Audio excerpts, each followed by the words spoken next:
예. 저 애니메이션 하나 보셨고요. 뭘 해도 싫은 사람들은 뭘 해도 싫다고 하는 건데 정치의 본질 제가 늘 주장하는 그 중요한 단어 계급 투표. 예. 나를 위해서 정치해 주는 사람을 찍는 것이 그럼요. 그러니까 그런 투표가 아직 안 되고 있다는 것은 민주주의의 기본 중에 기본이 안 지켜지고 있다는 뜻이고 사실 계급 투표를 위한 방송이죠, 이 방송이. 예. 어. 공약 보고 찍어 좀 제발. 정책 보고 좀 찍어 제발. 그게 안 되잖아 아직까지. 그러니까 그러고 뭘 해도 안 돼. 자기한테 득이 될 사람을 못 찍는다 하더라도 손해될 사람을 찍으면 안 될 건데 예. 그런 걸 보고 참 난감한 그런 생각이 듭니다. 알겠습니다. 시작하겠습니다. 정권 재창출을 위한 싱크탱크 272회 방송 시작하겠습니다. 지금 제 앞에 복지과 소사이어티 이상구 운영위원장님 나와 계십니다. 예, 안녕하십니까 이상구입니다. 지난주에 4명 나와 가지고 예. 복작복작했는데. 그렇습니다. 어. 그런데 참 방송하고 나서 기분이 참 좋더라고요. 왜요? 저런 내용들이 정말 차기 정부에서 시행될 거라 생각하니까 가슴이 뿌듯해지고 막 희망과 꿈이 부풀어 올라서 그 세상이 저렇게 나아지겠구나 이런 생각이 들어서 참 기분이 좋았었습니다. 이재명 후보는 좀 병이 하나 있어요, 병이. 예. 약속을 못 지키면 화병이 난다. 실제로 그런 것 같아요. 그러니까 예. 이게 공약을 못 지키는 게 굉장한 결격적 사유라고 생각하는 사람 같아요. 예. 그래서 못 지킬 약속은 아예 안 한다. 예. 공약 이행률 경기도 96%는 예. 이유가 지킬 약속만 했다. 그렇습니다. 이거거든요. 그래서 그 나중에 이제 비하인드 스토리로 안에서 그 공약 중에서 어느 것이 따내고 어느 것이 또 양보되고 이런 것들 들었는데 참 치열하게 그 싸움을 했더만요. 예. 그래서 되고 나서 해도 되는데 왜 그렇게 합니까 했더니 그 방금 말씀하신 대로 안 될 것을 약속하면 어떻게 하느냐 이런 아주 후보의 확고한 신임이 있다고 합니다. 예. 자, 여러분 복지국가 소사이어티 잊지 않으셨죠? 복지국가 소사이어티 후원 좀 부탁드립니다. 한 달에 10,000원씩만 02-3272-2353 자, 전화하시면은 후원하실 수 있다는 말씀드리고 우리는 선거 때만 되면 네. 대선, 총선, 지선, 대선, 총선, 지선 계속 공약 이야기만 해. 예. 사실은 그 방송을 하다 보니까 제가 공약에 대한 이해도가 굉장히 높아 가지고요. 예. 그쪽 전문가들 오셔도 전혀 안 꿀려. 예, 훌륭하십니다. 어. 그런데 전 국민이 그렇게 어. 돼야지 이게 나라가 제대로 되는 거거든요. 그러니까 공약이라는 게 그냥 뭘 해 주겠다 이런 공약이 아니라 사회적 흐름에 대한 반영이에요. 그럼요. 공약이라는 게 그렇더라고요. 지금 예를 들어서 이재명 트렌드라는 게 있거든요. 예. 뭐냐면 국가가 현찰로 지원하는 것은 이재명 트렌드예요. 예. 이재명 후보가 만들어낸 트렌드라고 사회적 예. 트렌드. 지금은 전국민 재난지원금 이런 게 일상으로 받아들여지잖아요. 당연하게 생각하죠. 그 앞에 선두에 섰던 사람이 이재명 후보인 거예요. 예. 그러니까 지금도 어디 댓글 같은 거 보면은 뭐 맨날 퍼주려고만 한데 이분들이 확실히 좀 그 수준이 떨어지는구나라고 느꼈던 게 그런 시대야만 되는 거예요, 현실적으로. 예. 옛날에는 국민의 세금을 갖고 뭐 SOC 사업하고 뭐 하고 제도 만들고가 전부였잖아요. 지금은 필요할 때는 현금을 지급을 해야 되는 시대에 도달을 한 거거든요. 경제 성장을 위해서. 예.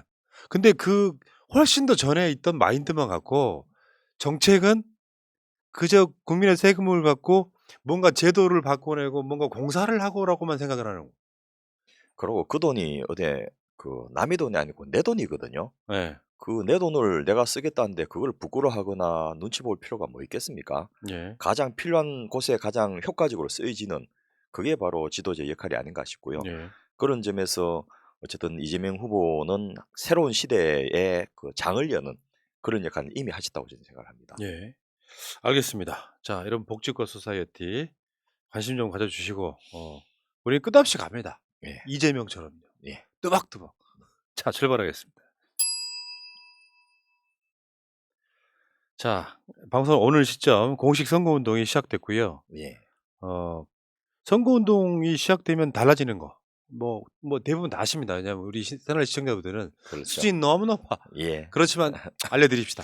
예, 정치 고관여층이 대부분이시기 때문에 잘 아시겠지만은 일단 여러분이 오늘 출근하면서 길거리 풍경이 많이 달라졌다는 걸 느낄 수 있을 겁니다. 네. 플랜카드가 곳곳에 붙였죠. 특히 저희 동네는 이제 보궐선거도 있다 보니까 같이 붙어가지고 더 현란하게 돼 있는데, 그러고 지하철 입구에서 인사하는 사람들이 생겼습니다. 그러고 뭐 이제부터 시작은 하긴 했지만은 그 확승기를 달아서 돌아다니는 유세 차량이 운행이 시작했고요. 그리고 노래 음악이 공적으로 들리기 시작했습니다. 이전에는 뭐 율동 같은 것도 못하고, 특히 후보가 가는 곳에 사람들 많이 모이면 이 마이크를 대갖고 목소리를 좀 듣게 해달라는 요청도 있었는데, 그게 예비 후보 시분이었기 때문에 공적으로 불법이었거든요. 음. 그래서 안타깝지만은 이제 화면만 보고 이렇게 할 수밖에 없었는데, 이제는 마이크를 대고 할 수 있는 그런 것이 바로 공식 선거운동. 오늘부터 3주간 시작됩니다. 음. 그게 이제 선거운동 기간하고 선거운동 전하고의 차이가 체감적으로 그렇게 느끼게 될 겁니다. 예. 그래서 이재명 후보가 부산, 대구 뭐 방송하는 시점으로 따지면은 이따가 저녁에는 강남 터미널 네, 서울에 이렇게 경부선을 타고 인제 서울 올라오는 그 네, 유세를 하던데, 그 유세 장면을 보니까 마이크 잡고 하는 걸 보니까 이제 좀 마음이 덜 짠해요.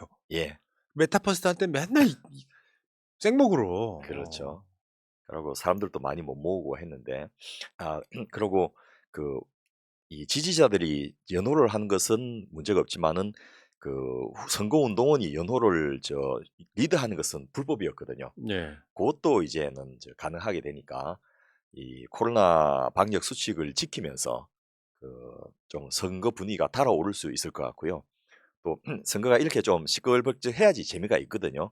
그리고 국민들도 관심을 가지게 되고, 이 과정에서 국민들이 해야 될 여러 가지 일들이 있는데, 이 선거운동 기간에 우리가 챙겨야 될 것 중에 하나가 이제 공약 중에서도 지방 공약들이 있는데, 이런 부분을 오늘 좀 언급을 해보려 하는데요. 예. 이 선거운동 분위기를 타고서 그동안 숨죽이고 있던, 소위 말해서 자기 정치를 하고 있던 언론들도 이제는 어쩔 수 없이 국민들의 요구에 따라서 그런 기사를 쓸 수밖에 없지 않겠나 싶어서 오늘 지역 공약이라는 이름으로 준비를 좀 해봤습니다. 예.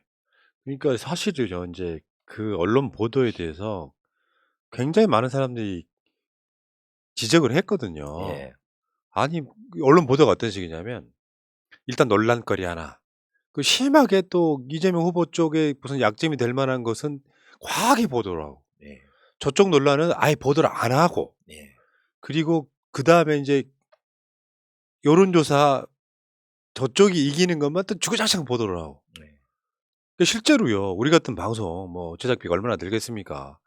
우리 같은 방송이 공약 방송을 일 주일에 2 시간씩 해요. 예, 언론사에서 조선일보가 누구누구 공약 이야기하는 거를 사실상 거의 본 적이 없거든요. 예.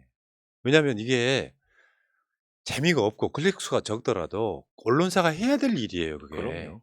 어떤 후보가 어떤 공약을 걸어서 나라가 어떻게 바뀔지를 보도를 해 줘야, 이 비교를 안 해 주면 언론사가 왜 존재를 합니까?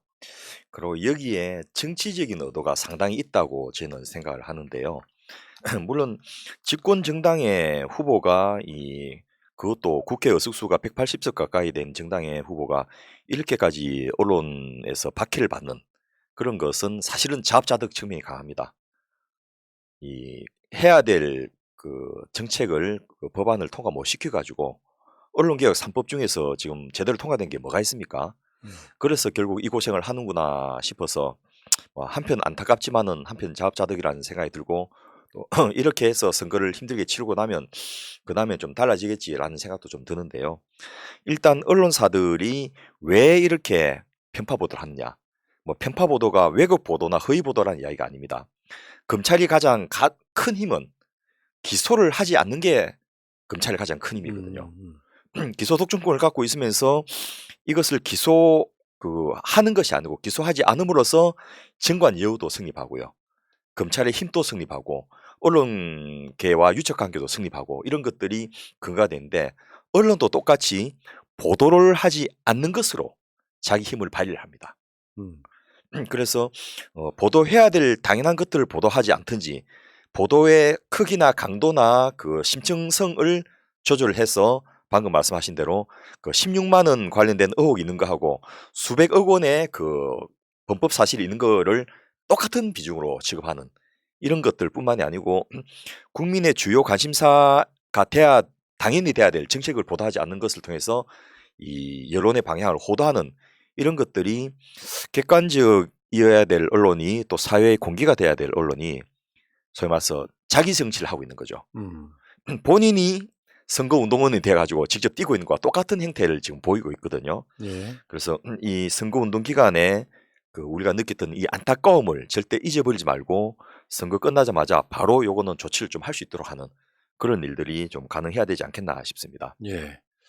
자, 이제 선거 운동이 시작됐고 사실은 뭐 정치적 논란도 중요합니다. 선거에서는 예, 사람들한테 귀에 확 꽂히는 것도 필요한데 공약은 또 언론이 안 해주면 또 우리가 이야기를 해야죠. 예. 자, 그래서 참 새날의 이 역할과 기능이 이런 점에서 좀 더 크지 않겠나라는 예. 생각을 또 한 번 깨닫게 되는 계기인 예. 것 같습니다. 자, 이재명 후보 선거 전 이제 하루 초반 지났는데 인파가 장난 아니게 지금 모이고 예, 있더라고요. 실제로 이재명 후보 주위에 그러니까 저는 이상한 선거 때 어마어마한 바람을 저는 기대를 해보거든요. 예, 소위 말하면 샤이 이재명이 굉장히 많다는 거예요. 예, 그냥 정치에 관심 없던 사람들도 이재명 후보가 대통령 되면 나라가 엄청 좋아질 거라고 하는 기대치들이 실제로 현장에서 요새 현장에서 굉장히 많이 나타난다고 합니다. 자, 기대 한번 해보고요.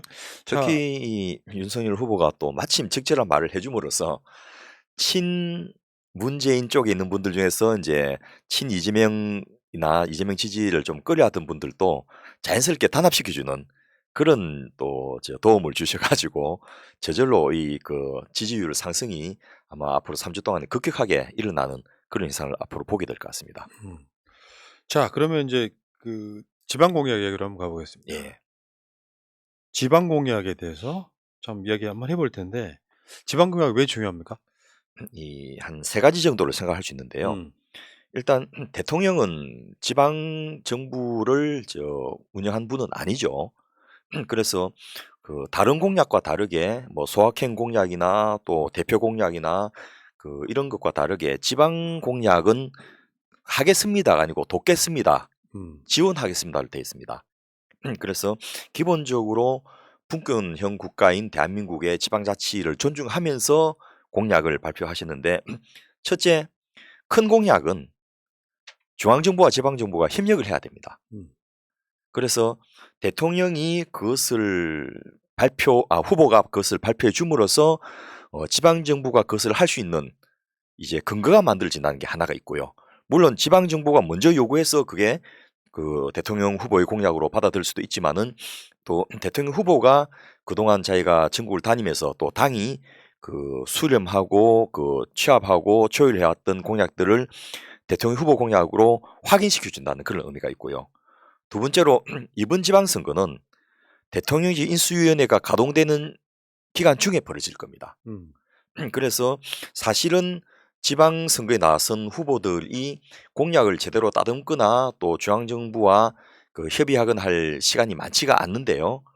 역으로 대통령 후보가 그 어느 지역이나 또 지방자치에 대해서 이런 식의 그 큰 그림을 그리겠다라고 한 것 자체가 이제 향후 그 3개월 뒤에 있을 대통령 선거 끝나고 나서 2개월 뒤에 있을 지방선거의 정책과 공약의 어떤 가이드라인을 제시할 수 있다는 점에서도 굉장히 중요하고요. 음, 제일 큰 거는 이 지방 정부 정책과 공약 중에서 중장기적인 정책이나 공약, 또 많은 예산을 필요로 하는 공약은 중앙정부의 그 지원이 없으니 불가능한데 그 대통령 선거에서 그 공약으로 채택되고 그분이 당선되어서 대통령직 인수위원회와 국정과제위원회와 각 부처를 통해서 구체화되는 과정들이 그 배경에는 중기 재정 계획이라는 것이 이에 따라서 짜여진다는 겁니다. 소위 말해서 5년의 살림살이가 대통령 후보의 그 당선 여부 어느 분이 되냐에 따라서 달라지거든요. 근데 여기에 중앙정부의 매칭 펀드로 지방정부에 예산이 들어가기 때문에 그 이런 부분의 사업이 어느 정도의 예산으로 진행될 수 있다는 것을 이 대통령 후보의 공약을 통해서 어떤 가이드라인을 제시해 주는 그런 의미가 있기 때문에 굉장히 중요하다. 그래서 지금 출마 예정자들은 뭐 방금 우리 염태영 시장님도 나오셨지만은 자기 지역의 대통령 후보의 공약이 어떻게 되어 있는지 이런 게 초미의 관심사입니다. 그 여러분들 그 SNS 등에 가시면요. 이재명 후보가 각 지역별로 만들어 놓은 공약이 다 있어요. 예. 놀랍더라고요. 저번에 경기도도 경기도 기초단체들 다 하나씩 다 예. 공약을 그렇게. 야, 이건 뭐 획기적인 거라는 생각이 좀 들고요. 자, 그건 찾아보시기 예. 바라겠고요. 아니, 너무 양이 많아서 제가 음. 대선을 뭐 97년도부터 벌써 여러 번 치렀는데요. 이렇게까지 대통령 후보가 지방 공약을 디테일하고 풍부하고 또 거의 뭐 기초 단위까지 이렇게 제시하는 것은 본 적이 없습니다. 한편에서는 야, 이거 어떻게 감당하지? 이런 이제 우려도 되는데 또 한편에서는 아, 후보가 이 정도로 비전과 구체성이 있구나. 그래서 우리 문재인 정부는 인수위도 없이 출발했기 때문에 굉장히 아쉬운 점이 많았지 않습니까? 그 한 2, 3개월 주기간이 있고 없고의 차이가 굉장히 크거든요.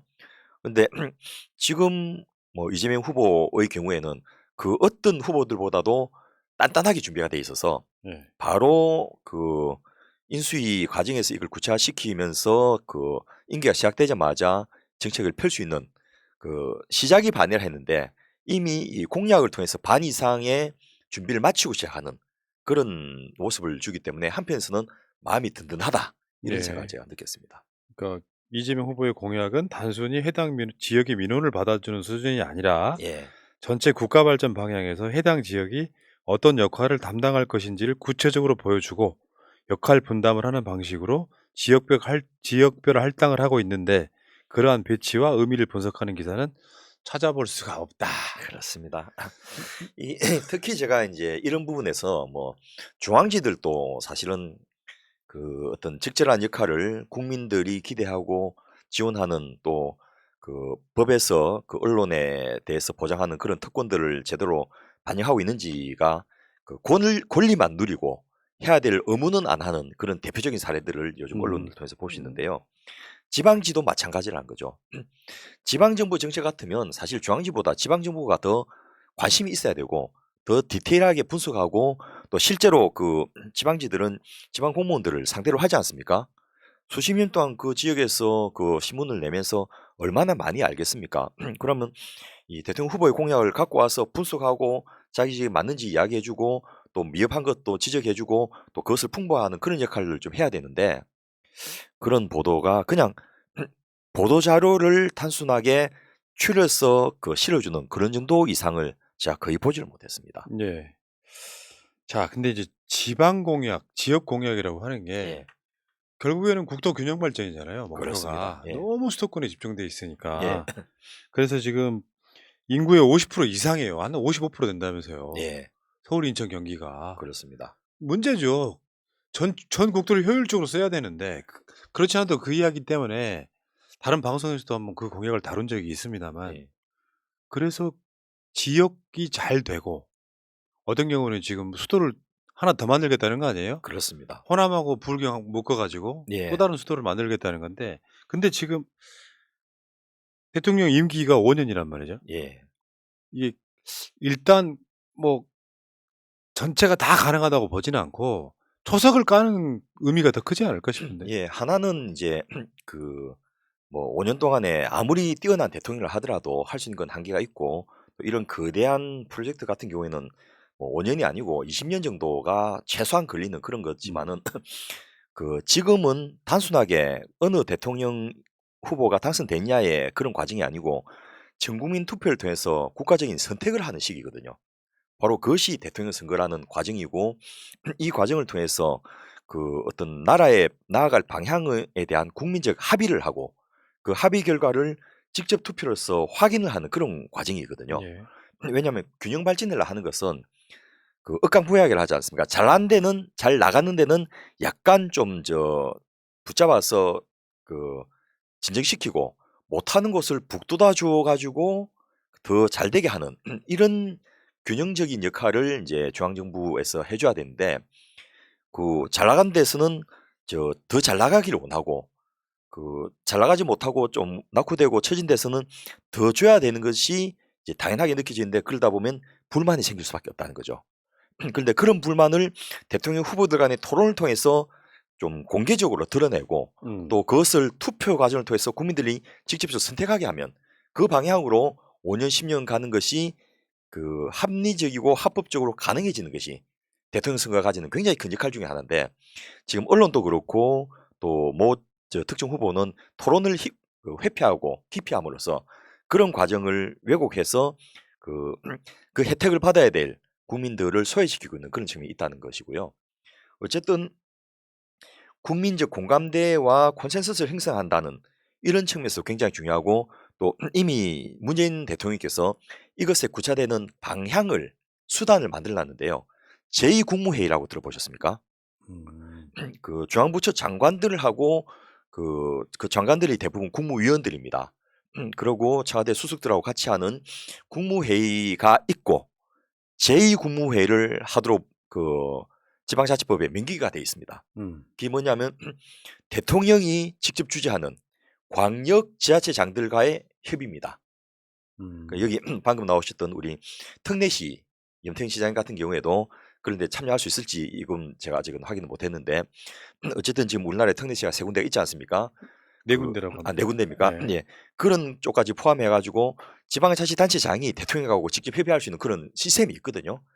그 시스템을 통해서 그 예산의 배분 또 법안의 어떤 심의 이런 것들이 논의될 수 있는 이 회의체가 있다는 겁니다. 그러면 그 제2국무회의의 주제들이 지금 지역 공약에서 만들어지는 것입니다.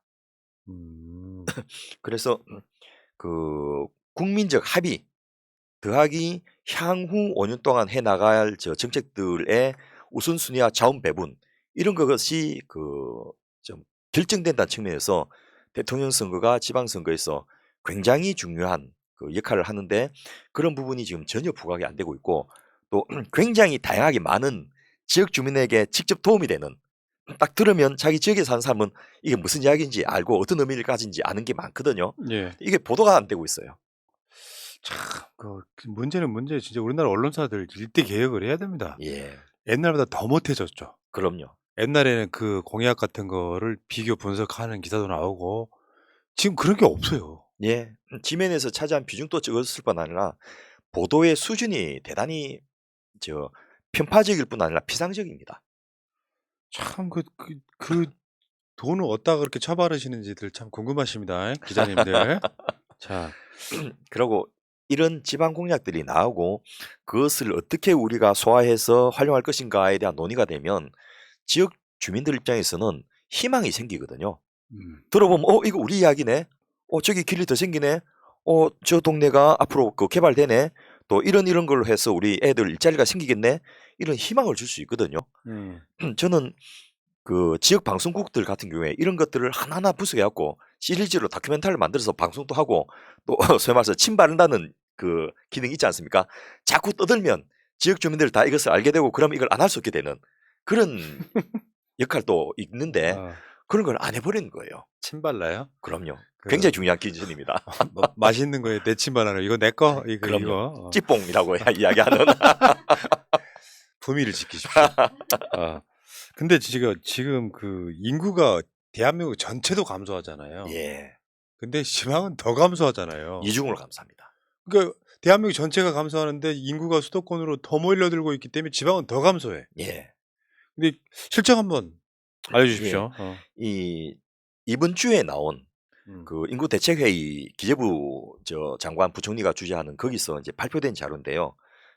왜 우리 새날에 김현정 국가안보실 제2차장님이 나오셔서 이야기한 중에 학계 출산율을 푸나님이 그 0.8라 했더니 아니다 0.7다 이렇게 고쳐서 잠깐만 팩트 체크 누가 맞아요?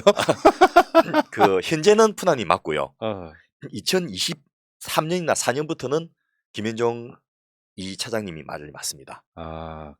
이분이 미래를 내다보시는 아니요 이 자료가 나온 자료가 있어서 미리 보고 오신 것 같은데요. 그 지금 코로나 때문에 결혼이나 출산이 굉장히 떨어지고 있는데 벌써 2년 차가 지났지 않습니까? 예. 그래서 2021년 학교 출산율이 0.86이었는데요. 예. 지금 혼인 감소가 심해서 앞으로 2년 내지 4년 지금 결혼한 사람이 늦어도 그 뭐 불임이 아니면 그 한 2-3년 내에 출산을 하게 되는데요. 음. 그때는 0.7명이 떨어질 것으로 통계청의 장래 인구 추계에서 발표가 됐습니다. 아이고. 0.7이면은 세상에 없는 숫자입니다, 이거는. 국가의 소멸을 걱정해야 되는. 예, 실제로 인구가 줄어들면 성장을 뭐 할 수가 없잖아요. 그렇습니다. 어. 일단 그 단순하게 전체 총 인구가 줄어든 것뿐만 아니고 경제활동 인구와 생산 연령 인구가 줄어듭니다. 경제활동 인구는 이제 만 15세부터 64세까지거든요. 그런데 뭐 15살, 16살인 중고등학생들이 경제활동을 하는 경우는 좀 드물지 않습니까? 네. 그걸 요즘 무슨 50대 중반만 넘어가도 눈치 보이고 명예퇴직을 해야 되는데 64세까지 일할 수 있는 직장도 굉장히 적거든요. 그래서 실제로 생산 연령 인구는 그보다 훨씬 적은데요. 이 생산 연령 인구가 2020년에 3,737만 명에서 매년 30 내지 40만 명이 줄어듭니다. 음. 그래서 그 50년 만에 생산 연령 인구 자체가 지금의 절반 수준으로 뚝 떨어집니다. 아, 심각하네 진짜. 당장 올해부터 2020년부터 5년인 2027년까지만 해도요. 음. 전체 생산 연령 인구가 177만 명이 감소를 합니다. 지금 우리 화면에 나오고 있는 이 그래프가 빨간 줄이 진입 인구, 소위 말해서 그 15세로 되는 인구들, 출생해서 자라서 15세가 되는 인구들 이야기하고요. 그 생산 가능한 예, 나이. 예. 그리고 위에 파란색 줄이 그 이탈 인구입니다. 65세가 돼가지고 그 생산 가능 나이에서 벗어난 부분인데 그 갭이 점점 커지고 있는 것을 볼 수 있고요. 아, 이거는 제가 옛날에 한 몇 년 전에 이제 앞으로 이렇게 인구가 감소되다 보면 예, 젊은 청년 한 명이 막 5-6 분을 맞습니다. 부양기. 부양해야 되는 그 시점으로 간다. 지금 딱 그 그림이잖아요. 예. 그리고 이 위에 좀 진한 색으로 되어 있는 그 부분이 이제 오른쪽 그래프의 그 숫자를 보면 되는데 오른쪽 그래프는 마이너스입니다. 소위 말해서 이 생산 연령 인구의 증감을 표시하고 있는데요. 예. 저 진한 색이 점점 더 많아지는 걸 볼 수 있지 않습니까? 네, 그러네요. 회색 뭐 그렇습니다. 하늘색 뭐 이렇게. 예. 그래서 이만큼 우리나라 생산 연령 인구가 줄어드는데 이것만 있으면 그나마도 괜찮은데 지역에서는 일자리도 없고 공부할 것도 없으니까 그렇게 적게 태어난 인구들 중에서 또 다수가 수도권으로 가버린다는 거죠. 야, 그러니까 노무현 대통령 때 행정수도 이전하고 예, 혁신도시 만들고 온갖 다 해 봤지만 그다음 정권들이 사실상 그걸 방치하다시피 하면서 만약에 그 시작점에서 벌써 그게 20년 된 거 아니에요. 예, 어느 정도 제도로서 뿌리를 내렸다면요. 상당 부분 달라졌을 텐데 이거 좀 심각하다는 느낌이 좀 들어요. 예. 그 행정수도 이전은 이제 좌절됐지만은 어쨌든 이 행복도시라는 이름으로 이 세종신도시가 만들어지고 또 공공기관 지방 이전 같은 것들이 적극적으로 됐기 때문에 그나마도 그 속도를 좀 늦출 수 있었지만은 이제는 뭐 수도권 집중 방지 또 지역 균형 발전 이런 정도가 아니고 완전히 그 수도권과 비수도권의 역할과 전략을 다시 설계해야 될 정도의 심각한 상황에 도달했다는 겁니다. 야, 진짜 그러니까 2020년에 예, 수도권 인구가 비수도권의 인구를 추월했다. 그렇습니다. 와. 그러고 그 차이가 점점 커지고 있습니다. 이거는 사실 좀 달리 표현하면 나라 망하는 징조예요. 예, 정말 잘못된 거거든요. 예, 근데 정부들이 이거는 중장기 계획 세워 가지고 해야 되는 사업이잖아요. 예, 야, 이거 좀 심각하다. 이건 내가 봤을 때 소위 말하면 뭐 국가 전체의 문제도 있겠지만 보수 세력의 어마어마한 죄악이라고 저는 생각해요. 예. 이 서울은 무슨 관습헌법이다라는 판결부터 해가지고 소위 말해서 자기가 가진 집값 떨어지는 게 싫어서 이 헌법재판소부터 가진 사람들을 다 반대를 해서 결국 그게 좌절됐지 않습니까? 그렇게 해서 우리가 이제 10년을 지내 버리니까 이제는 돌아갈 수가 없게 된 거죠.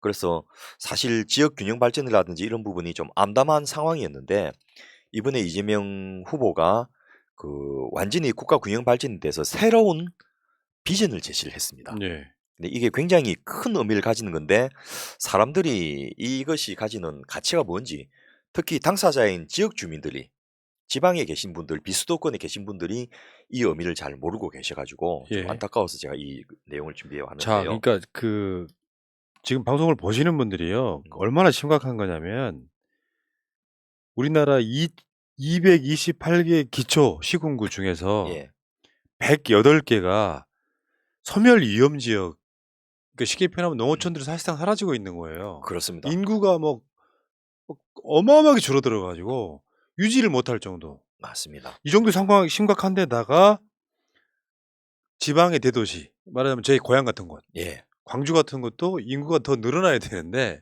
인구가 줄어드는 형태로 가고 있다. 지역의 대도시들 이 이제 소위 말해서 거점 도시라 해가지고 그나마도 지역에 부족한 인프라를 받쳐준 데가 여기거든요. 음. 그런데 이제는 광역 대도시까지 인구가 줄어드니까 저희 연고지인 부산 같은 경우에도 468만 명에서 뭐 300만 명대로 떨어진 지 오래되거든요. 뭐 저만 해도 이렇게 떠나가 버리고 있는 이런 상황에서 돌아가고 싶어도 갈 수 있는 공간이 없는 거죠. 자리도 없고. 그런데 우리 다음 세대들은 더 심각한 이런 상황인데 이 지역에서 거점 도시인 광역시들이 고령화되고 있고 또 축소되고 있는 이 부분은 이제는 향후에 희망도 걸 수 없는 그런 심각한 상황을 예정하고 있기 때문에 지금 부산은 대도시 중에 처음으로 초고령 도시가 됐습니다. 아이고. 인구의 20%가 노인이 돼버린 거죠. 음.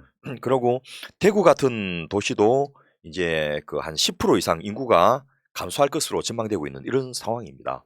그러니까 간단히 설명하면 인천이 우리나라 제2의 도시로 올라서는 상황이에요, 지금. 예, 부산이었는데 예, 그 지방은 완전히 그런 식으로 지금 쪼그라들고 소멸하고 있는 과정인데 윤석열 같은 사람이 후보가 돼 가지고 뭐 그런 게 중요해. 딱 그런 느낌 아닙니까? 맞습니다. 그래서 이 심각한 문제를 중앙 정치를 한 번도 해보지 않았기 때문에 오히려 지역의 상황에 더 정통하고 더 절실하게 느낄 이재명 후보가 자기가 해야 될 역할이라고 자임을 하시고 연구를 많이 하셔갖고 발표를 했는데요. 예. 아주 획기적입니다. 뭐 문재인 정부에서 동남권 메가시티 구축 이런 것들은 이제 여러 번 발표했기 때문에 알고 있을 건데요. 수도권, 서울, 경기, 인천을 중심으로 한 수도권의 이 구심력이 너무나 크기 때문에 음. 이 구심력을 배겨낼 방도가 없다. 예. 그래서 호남권, 또 부울경, 동남권, 또 대전을 중심으로 하는 중부권 이렇게 모아가지고 각각을 광역으로 묶어줌으로써 이 구심력을 좀 벗어나자라는 그런 정책을 추진했는데 예. 이재명 후보는 여기다가 한 단계 더 나아가지고 예. 서울, 인천, 경기를 중부 수도 예. 그러고 나머지 그 영남권, 호남권, 중부권을 묶어가지고 남부 수도 이렇게 해서 메가 리전 개념을 도입을 했습니다. 메가 리전. 예, 그러니까 대한민국을 두 개의 수도권으로 만들어 버리겠다는 거죠. 예. 그 어마어마하게 큰 예, 광역보다 더 큰 예, 그 리전 지역 지방을 예, 예. 만들겠다. 그래서 야 이거는 듣도 보도 못한 거고 과연 가능할까라는 생각부터 이렇게라도 해야 되겠다라는 절박함까지 다 느껴지는 내용인데요. 근데 저는 이거는요. 그 남부 수도, 경제 수도는 예, 이게 경제적인 부분뿐만 아니라 지역 감정 해소에도 엄청 도움이 됩니다. 맞습니다. 이렇게 묶어 버리면. 예, 이게 그 지역에 옛날에 그런 아이디어 있었다 그러죠. 전라도, 경상도라는 호칭을 없애자. 예, 그렇게 하면 그만큼 줄어들거든요, 그게. 맞습니다. 그거랑 연관이 있다. 예.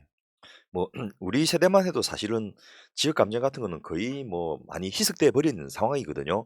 근데 그것을 구체화시킬 수 있는 정책 수단이 없었는데 이재명 후보가 가지는 지역 균형 발전이라는 개념이 뭐 낙후되고 소외된 지역을 북돋워서 그 차이를 없게 해주자라는 개념이 아니고 국토의 효율적 활용이라는 측면에서 네. 자원의 그 공정한 배분이라는 측면에서 접근하는 좀 다른 식의 실리적이고 실무적인 접근 방법이에요. 음. 그러니까 대한민국이 가진 역량과 자원을 최대한 활용해서 최고의 생산력과 경제 성장을 이루어야 되겠는데 그렇게 하려니까 지역 땅을 써야 되겠다. 경제 성장을 수도권에만 해가지고는 도저히 과밀화와 어떤 비용 문제 때문에 불가능하니까 지역을 수도권이 아닌 나머지 지역을 남부 수도라는 이름으로 다시 이쪽을 활성화시켜서 그 발전의 역할을 배분을 해야 되겠다. 이런 개념을 제시를 한 거예요. 물론 얼마나 잘 될지는 아직 미지수인 게 이 개념을 과연 지역에서 수용할 수 있을까? 자기한테 좋은 것인데 불구하고 힘들거든요. 더 많은 역할과 더 많은 기획과 더 많은 노력을 해야 되는데 그것을 얼마나 할 수 있을지가 미지수긴 한데 어쨌든 획기적인 개념을 도입을 한 거예요. 그러면 뭐 남부 수도가 되면 뭐가 좋으냐? 일단 그 통계를 중부 수도와 남부 수도로 나눠서 내겠다는 거예요. 지금 수도권과 비수도권을 나눠서 내는데 예. 그 지금 인구는 수도권이 55%, 비수도권이 45%거든요. 근데 경제력은 수도권이 3분의 2입니다. 그만큼 이제 비수도권이 소외받고 있다는 건데 자원 배분, 예산 배분을 그렇게 수도권과 비수도권을 맞춰서 하고 특히나 산업 부분은 좀 더 남부 수도권에 집중적으로 배치를 해주고 여기가 자체적으로 경쟁력을 가질 수 있게 해주겠다는 거죠. 그러면서 예시로 든 게 싱가포르나 홍콩을 능가하는 글로벌 기준의 선진 기업들이 모일 수 있는 어떤 산업 기업 환경을 만들어 놓겠다. 요게 하나고요. 두 번째로 대만의 산업 경쟁력에 준하는 대만이 지금은 이제 인구도 줄어들고 굉장히 작은 나라가 됐거든요. 그렇죠. 그런데 대만의 첨단 R&D라든지 생산력이라든지 이런 거는 대단합니다. 네. 그 남부 수도권을 그런 정도의 그 경쟁력을 가진 지역으로 만들어 버리겠다는 거죠. 그래서 그 안에는 그 정책과 제도뿐만 아니고 재정, 금융, 또 여러 가지 산업 배치 이런 것들을 적극적으로 하고 여기다가 남부 수도권에 입주하는 기업들, 그러니까 수도권에 못 들어오게 하는 것이 아니고 남부 수도권에 입주하는 기업들에게는 뭐 법인세 추가관념이나 규제 그 자유특구 확대, 벤처투자 혜택 이런 여러 가지 특혜를 줘가지고 그 더 많은 창업과 더 많은 기업들이 그쪽으로 갈 수 있도록 만들어주겠다라는 전략입니다. 네. 그래서 뭐 제가 이제 시간을 좀 더 내 가지고 그 각 지역별로 대표적인 것들을 이제 언급을 하겠습니다만 우선 큰 그림을 오늘 좀 먼저 말씀을 드리면 예를 들면 조선, 철강, 기계장비, 정유 같은 기존의 그 전통 산업들 있지 않습니까? 우리나라 주력 5대 산업 이런 것들도 그 글로벌 경쟁력을 키워줄 수 있도록 스마트화하는 거, 예. 업그레이드 시키는 거. 예를 들면 우리나라 조선 산업이 거의 폭망지경까지 갔다가 지금 새로운 전기를 맞고 있으면서 뭐 드릴십이라든지 또 세빙선이라든지 이런 쪽으로 엄청난 수주를 하고 있지 않습니까? 예. 자동차 산업도 그 전기 자동차나 자율주행 자동차 또 수소 자동차가 뜨지만은 내연기관 자동차가 사라진 게 아니거든요. 이것이 활용되는 지역과 나라들이 따로 있다는 겁니다. 예. 그러면 그런 쪽에 투자하고 진출하는 거점 기지로 만들면 그 관련해서 기존의 자동차 산업에 종사하는 분들이 더 높은 고부가치 가지는 생산력을 가지는 역할을 할 수 있게 만들 수가 있거든요. 두 번째로 이쪽 그 남부 수도 지역의 산업 인력이 전문화될 수 있는 교육과 훈련의 기회를 우선적으로 제시하겠다. 또 세 번째로 노동자의 정규 여건을 개선하겠다.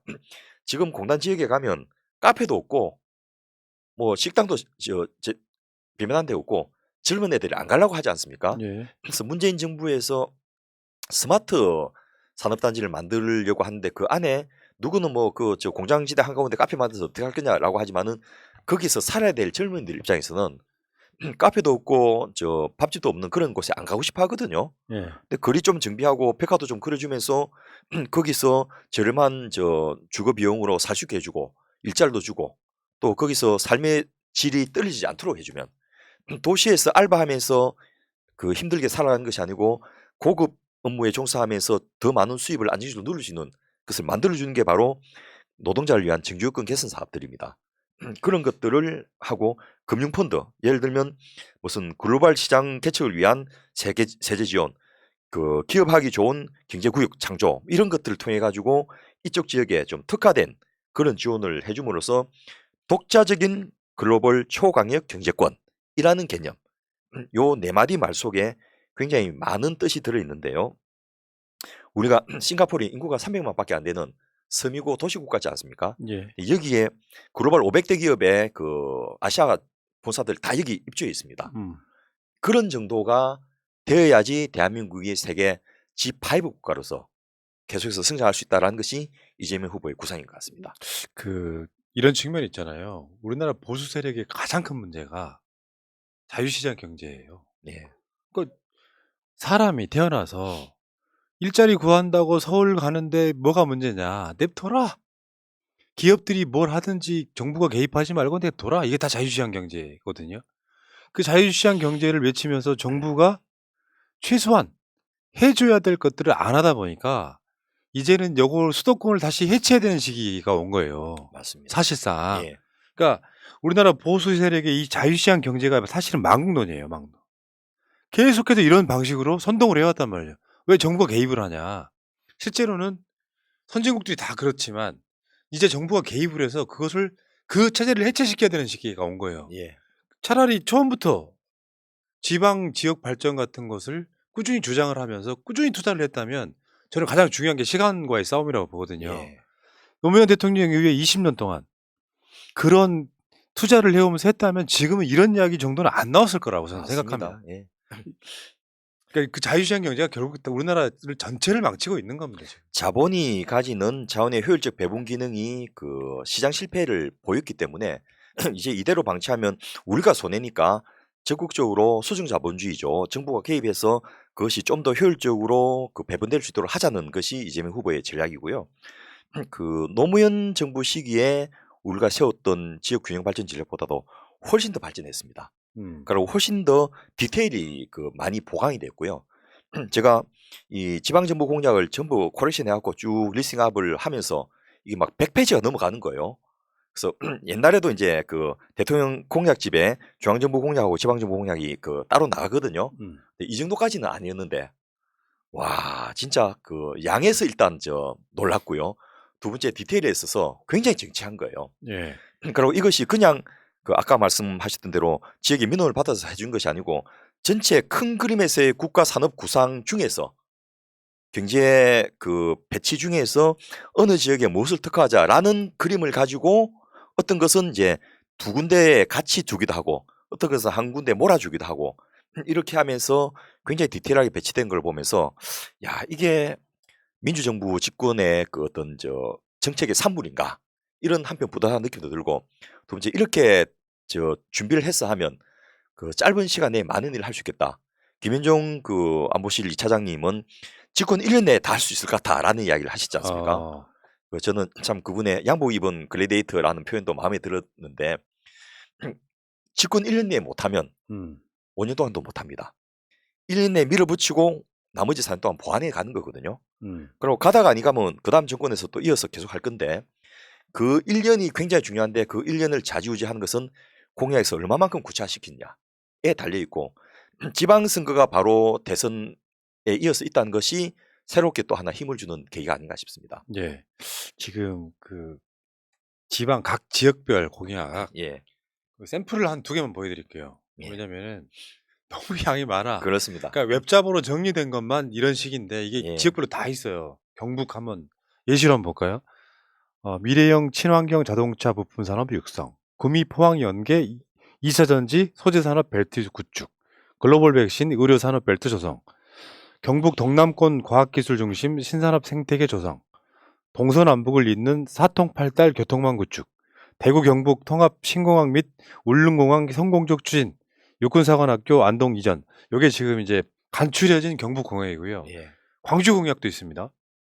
이런 식으로 모든 게 곳에 다 있어요, 지금. 예. 광주는 광주 군공항 이전 적극 지원, 인공지능이 특화된 대표 기업 도시로 조성, 광주 자동차 산업을 미래 모빌리티 산업으로 전환, 광주역 전남대를 스타트업 밸리로 구축, 그린 수소 트램 지원으로 지하철 사각지대 해소, 5.18 민주화운동 정신 헌법 전문의 명문화, 광주 전남 초광역 교통망 철도공항 항만 조성, 호남 에너지 고속도로 기반 구축 지원. 이런 식으로 지역마다 다 있는데 제가 다 읽지도 못했어요. 예. 그래서 우선 오늘은 뭐 지금 시간도 한 15분밖에 없으니까 그 제가 그 광주 전남 것만 좀 간단하게 소개를 좀 하고 싶은데요. 예. 이 한 페이지에 매출로 담고 있는 그 안에 얼마나 많은 내용이 있냐 하면요. 여러분 김대중 대통령께서 광주를 광산업도시로 만들겠다라는 공약을 했을 때 다들 비웃었거든요. 예. 광주가 광산업에 뭔 연구가 있다고 무슨 노하우나 전문성이 있다고 그걸 광산업을 하느냐. 빛광자 광이요. 그러니까요. 그 빛광자 광밖에는 연구가 없지 않느냐라고 했는데 지금 어떻게 됐습니까? 광산구에 첨단 산업단지가 조성되고 엄청나게 그쪽이 발전되고 있지 않습니까? 저는 이제 민영배 의원님이 그 광산구청장을 하셨기 때문에 그쪽을 자주 다니면서 보게 됐는데 일단 뭐 그 KTX를 타고 가든지 아니면 또 바빠서 비행기를 타고 가든지 내리면 광산구의 그 넓은 부분을 공항이 차지하고 있지 않습니까? 그것도 군공항이에요. 아니 지금 이 저 한치 땅이 아쉬운데 왜 군공항을 아직도 이전 못 시킵니까? 물었더니 이 저 구청장이 한숨을 쉬면서 이게 제가 할 수 있는 역할이 아닙니다. 이런 걸 했는데 그 군공항을 이전시키면 그 군공항 이전 부지에 새로운 희망을 심을 수가 있거든요. 지금 광산업단지에 그 들어가 보신 분 알겠지만은 새로운 기업들 들어서고 연구소도 들어서고 그 지스트라고 해서 이 광주 과기원도 들어서고 그 굉장히 큰 변화가 있지 않습니까? 옛날에 갔을 때하고 지금 갔을 때 완전히 달라졌거든요. 예. 그런 변화들이 바로 김대중 대통령의 광산업단지라는 그 한 줄 속에 들어있었던 거거든요. 네. 그런데 이재명 후보는 그런 것을 더 업데이트 해가지고 일단 군공항 이전을 확실하게 마무리 짓겠다. 특히 그것이 단순하게 광주에 있는 그 군공항 이전만이 아니고 가덕도 신공항 지원에 발맞춰 연동하겠다라는 이야기를 했습니다. 여기에 이제 많은 디테일이 숨어 있거든요. 가덕도 신공항이 되면요. 부산은 그 지금 현재 김해공항 그 몇십만 평 부지를 새로 활용할 수 있게 됩니다. 뭘로 쓸 수 있을까요? 엄청난 그 논의를 통해서 그 다양한 기회를 만들 수가 있게 되는 거죠. 그렇겠죠. 예. 그런 저 공항 이전만으로 새로운 기회가 만들어지고요. 또 군공항이 지금 우리나라는 저 자체 제트기를 만들어내지 않습니까? 그 군용기를 생산하는 나라거든요. 예. 진주에 있는 이 사천공항만 해도 이 공항 부지가 부족해서 이 항공 전투력이 약해지는 게 아닙니다. 그리고 군공항은 이 가덕도 그 민항기가 뜨는 가덕도 공항 같이 그런 여건하고 좀 다른 여건이 필요합니다. 그래서 굳이 광산구에 그 공항이 계속 있어야 될 이유가 별로 없거든요. 맞아요. 저희 사는 집에서도 멀지 않거든요. 그게. 예, 그게 지금 옮긴다는 거죠? 그렇습니다. 어. 근데 역대 정권 때마다 약속해놓고는 아직도 안 되고 있지 않습니까? 희한하단 말이에요. 이거는 그 뭐 그런 측면이 있는 거죠. 예를 들면 서울에서 광주 내려갈 때 그 성정리에 예, 있는 그 공항으로 내려가는 게 일반적인 통로였었는데 예, 지금 그게 옮긴다고 이야기 나온 지가 제 기억에 한 10년 넘은 것 같거든요. 맞습니다. 계속 예, 그대로 있어요. 예. 근데 저 땅을 그 완전히 빈 상태에서 새로 기획을 한다면 공단도 들을 쓸 수 있고 연구소도 들을 수 그러니까요. 있고 온갖 것들을 다 쓸 수 있거든요. 이제는 좀 해보자는 거죠. 그러니까 광산구가 옛날에는 광주가 아니었습니다. 예, 광산군이었는데 그렇죠. 광주를 그 당시 직할시로 만들려고 하면서 어마어마한 땅덩어리를 가진 광산군이 광주에 편입이 돼요. 예, 광산구. 그러니까 그 당시에는 농사가 주로 짓던 곳이었고 그곳 중에 이제 그 소위 말하면 옛날에 그 성정리라고 하는 곳 그 주변이 다 농사 짓는 곳이어서 예, 광주를 돕기 위해서 이렇게 주위에 있던 시설들인데 지금은 완전히 노른자이 된 거 아니에요. 예, 근데 아직도 공항이 그대로 남아 있는 거지. 맞습니다. 마치 서울이 강북의 한계에 그 이르니까 강남을 개발해서 전체적인 메가시티가 됐듯이 광주도 광산구가 그런 역할을 할 수가 있거든요. 그러네요. 근데 그 넓은 지역을 못 쓰고 있으니까 이 광주의 발전이 지금 가로막혀 있는데 여러분 광산업 단지에서 생산한 물품 중에서 비공면 렌즈 들어보셨습니까? 비공면 렌즈. 예. 이게 핸드폰에 들어가는 이 카메라인데 렌즈인데요. 큰 렌즈가 아니고 눈꼬만 조그만 렌즈인데 이게 광각을 해서 화면을 깨끗하게 만들어 주는 거예요. 아, 곡면이 아닌 상태에도 그게 가능하다는 예. 거예요? 그것을 이 바로 광산업단지에서 생산을 합니다. 그러니까 우리나라의 핸드폰이 많이 팔릴수록 광산업단지가 따라서 성장하는 그런 구조를 만들어 놓은 거예요. 근데 광주 분들도 광산업단지가 빛광자만 있지 저 도대체 뭐 하는 데지? 이런 거 잘 모르는 분이 많은데 그런 걸 포함해서 첨단 제품들을 많이 만들어내고 있거든요. 거기다가 이제 문재인 정부에서 국가 AI 융복합 그 단지를 만들기 위해서 인공지능 데이터 센터를 구축했다는 말을 했습니다. 네.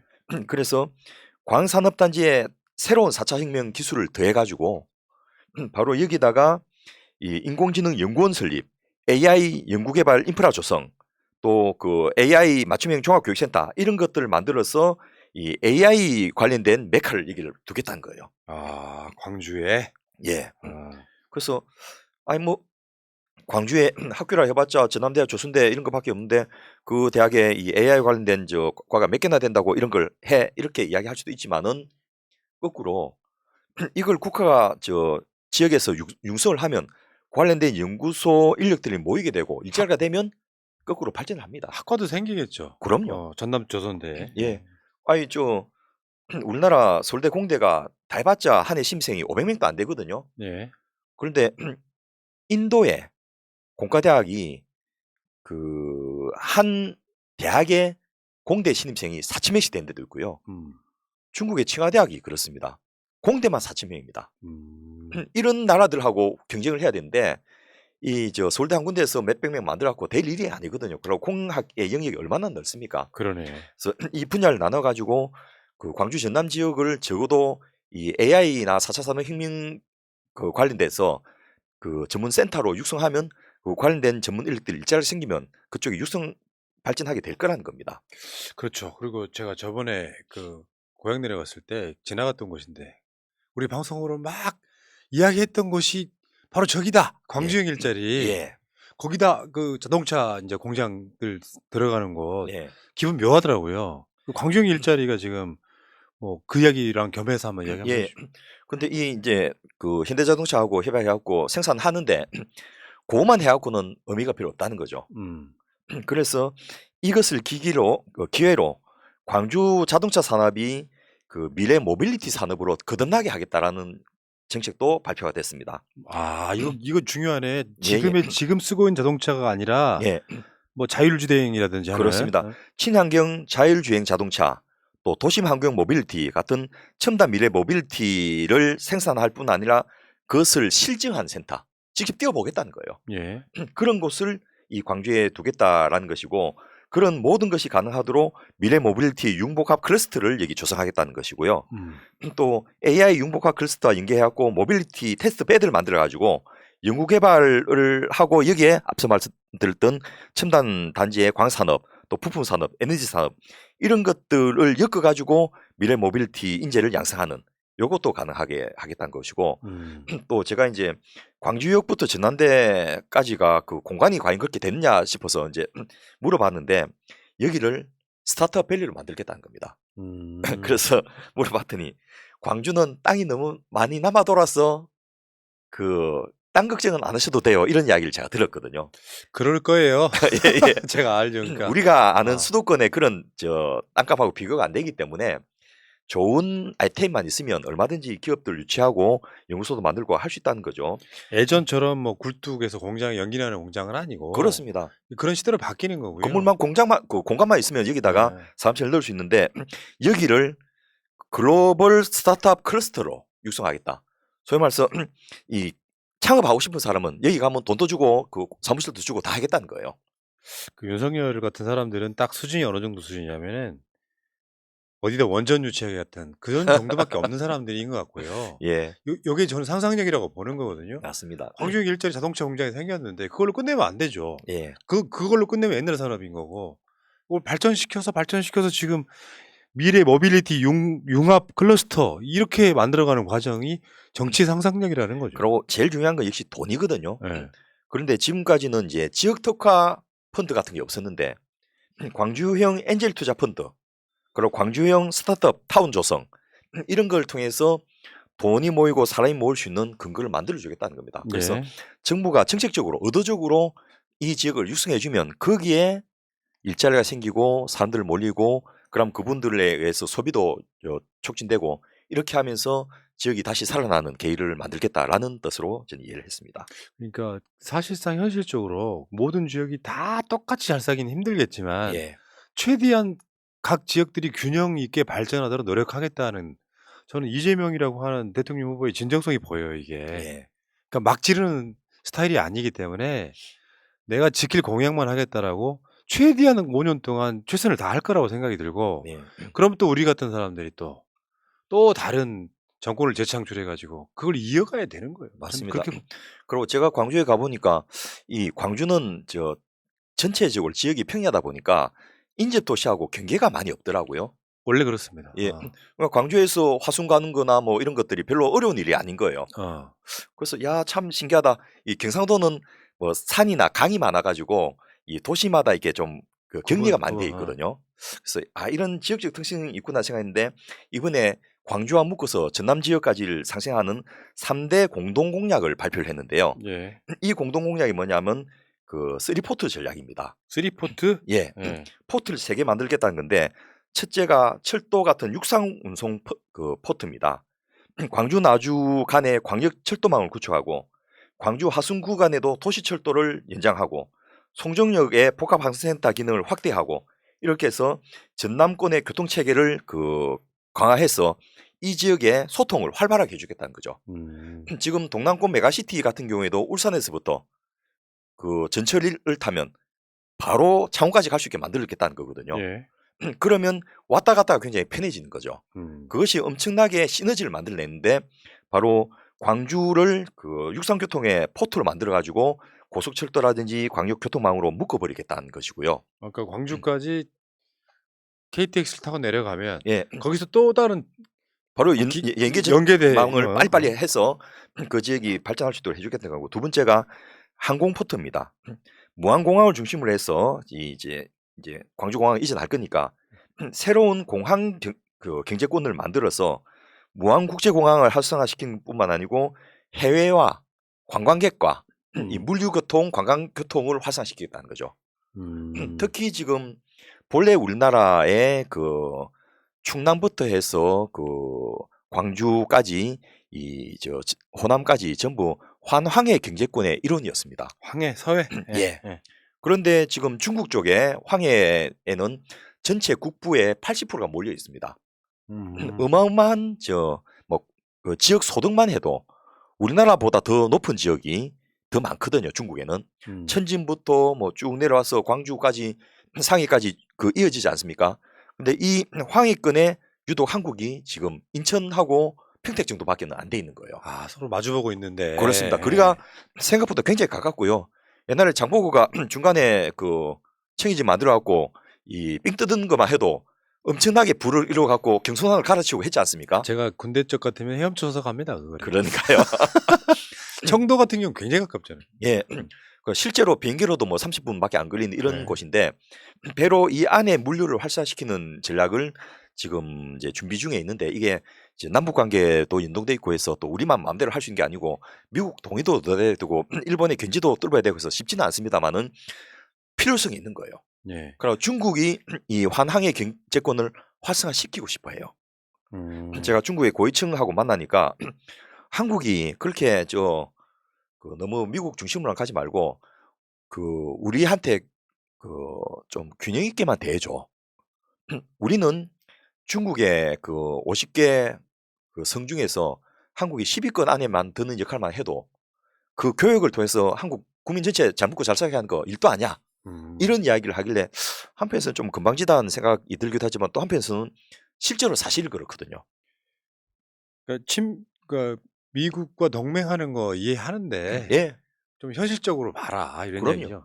그리고 교육이 미국, 일본 합친 것보다 중국하고 교육이 더 많은데 뭐 우리가 그만큼 대우를 해주길 바라지는 않지만은 적어도 같은 수준에서는 좀 대우를 해야 될 거 아니냐라는 하소연을 한 걸 듣고서 생각해 보니까 참 맞는 말이다 싶더라고요. 그런 측면에서 하나가 공항 포트고 또 하나가 항만 포트입니다. 근데 지금 이 호남권은 항만 포트가 별로 발달이 안 돼 있어요. 그러니까 지금 제 기억에 우리 고향 쪽에 뭐 군산 예. 쭉 내려가면은 뭐 목포, 여수 뭐 이런 느낌이죠. 근데 큰 느낌은 아니고 예. 부산 정도 규모의 항만이 만들어진다면 진짜 대단할 텐데. 그렇습니다. 지금 이제 광양항이 좀 크고는 있지만은 여기가 아직 물류항으로서는 기능을 못 하고 있거든요. 제대로 된 컨테이너 그 포트도 없지 않습니까?